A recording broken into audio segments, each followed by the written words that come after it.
The difference between the lengths of two trains is 200 meters. So one train is of length L, another is L plus 200.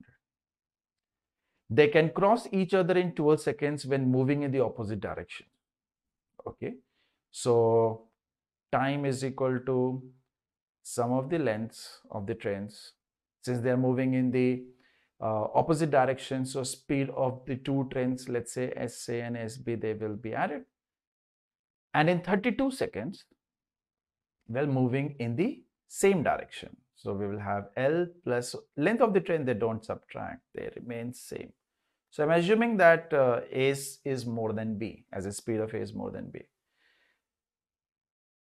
So find the speed of the faster train if the speed of the slower train is 40 km per hour. Well, if I cross multiply, no, all I have to do is divide. I don't even have to cross multiply because the numerator is same. So it's going to be easy. So if I divide, I will get 12 upon 32 on the left hand side, and I will get speed of A minus 40 upon speed of A plus 40. Now comparing these two with the, let's use the option, let's not solve. So if I take 60 minus 40 is 20, 60 plus 40 is 100.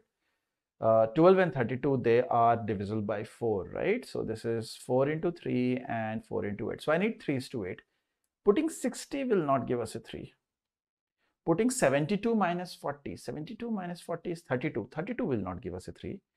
80 minus 40 will not give us a 3. 88 minus 40 is 48. This might give us a 3. 95 minus 40 is 55. 55 will not give us a 3. So 88 should definitely give us a 3.